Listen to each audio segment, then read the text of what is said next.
Specifying GST rate and HSN details. तो इन tally 3.0 अभी आप टैक्स रेट को मल्टीपल लेवल पे डिफाइन कर सकते हो।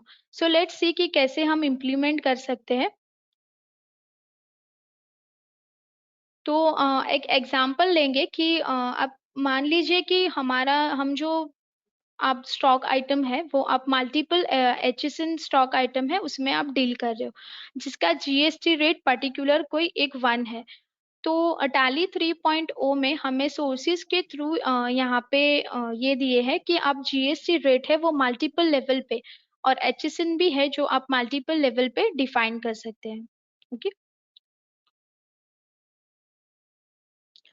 तो ओल्डेस्ट वर्जन में कैसे होता था, इफ अगर मेरा जीएसटी रेट कोई पर्टिकुलर परसेंट है, ओके, जैसे 18%, और मेरे एचएसएन है वो स्टॉक आइटम वाइज में मल्टीपल है, तो उसे डिफाइन करना बहुत डिफिकल्ट होता था। बट अभी टैली 3.0 में इस डिफिकल्टी को भी इजी वे से यहाँ पे उन्होंने सॉल्यूशन दिया है।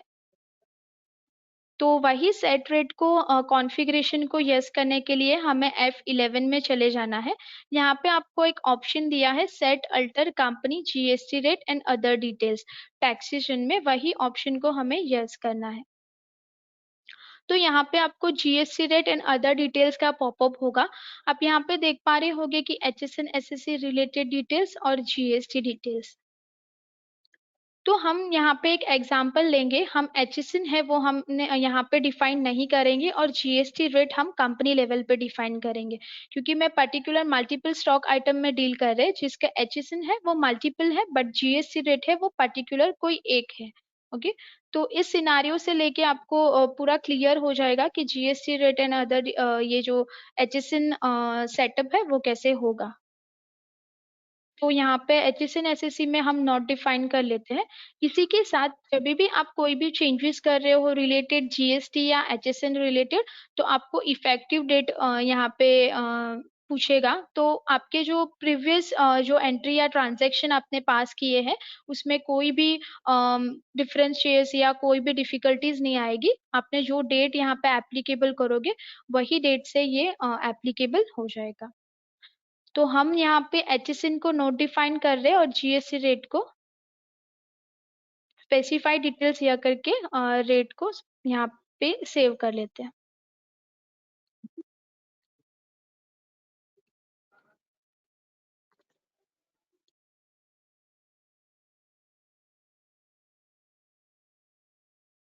तो एक स्टॉक आइटम को क्रिएट करेंगे, वो स्टॉक आइटम में भी एचएसएन और टैक्स को हम डिफाइन करेंगे, फिर हम एक ट्रांजैक्शन पास करेंगे, तो एक क्लियर पिक्चर हो जाएगा कि वो कैसे होगा। तो यहाँ पे क्रिएट स्टॉक आइटम को सिलेक्ट कर लेते हैं।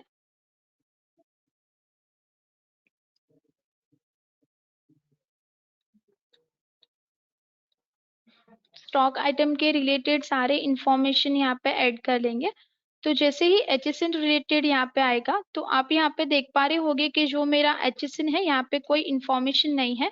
पर अगर आप जीएसटी रेट देख पा रहे होंगे तो आपको एक सोर्सेस यहाँ पे बता रहा है कि ये जो जीएसटी रेट है वो कौन से सोर्स से यहाँ पे कैच हो रहा है।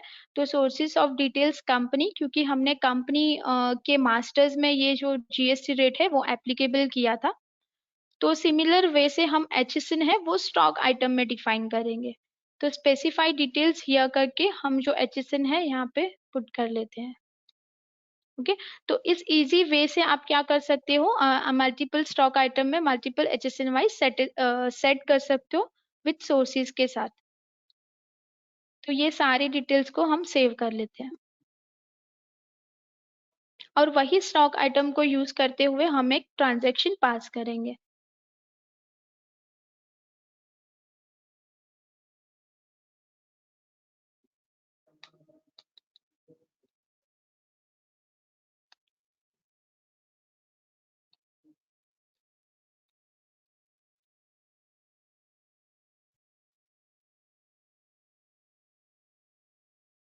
क्वांटिटी और रेट पुट कर लिया है।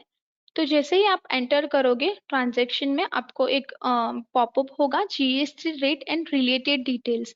तो यहाँ पे देखिए आपको एक जीएसटी रेट है वो हमने कंपनी में ये किया था, पुट किया था। तो ये जो सोर्सेज है वो हमारा कंपनी रिलेटेड बता रहा है कि ये जो जीएसटी रेट है वो कहाँ से कैच हो रहा है, तो कंपनी मास्टर से कैच हो रहा है as per the master of company. Okay. और जो मेरा एचएसएन है वो मुझे हमने स्टॉक आइटम में डिफाइन किया था। तो यहाँ पे देखिए ब्रैकेट में आपको स्टॉक आइटम बता रहा है। तो इस सिंपल वे से आपको जब भी आप एंट्री पास करोगे तो आपको कोई ट्रबल नहीं होगा कि जो एचएसएन है वो मेरा किस सोर्स से कैच हो रहा है, या सेल से लेजर से आ रहा है, या मैंने कंपनी लेवल पे उसे पुट किया है। तो आप इजी वे से यहाँ पे डिटेल्स जो पुट कर पाओगे। इफ अगर आप ट्रांजैक्शन पास कर रहे हो और आपको यहीं पे जीएसटी रेट के पॉपअप पे ही आपको डिटेल्स को चेंज करना है या जीएसटी रेट को मॉडिफाई करना है, तो आप यहीं से भी ये रेट को मॉडिफाई कर पाओगे। स्पेसिफाई डिटेल्स यह करके आपको रेट को चेंज करके आप ट्रांजैक्शन को सेव कर पाओगे। तो इस सिंपल वे से आप जो जीएसटी रेट और एचएसएन है वो एसएससी है वो आप डिफाइन कर पाओगे।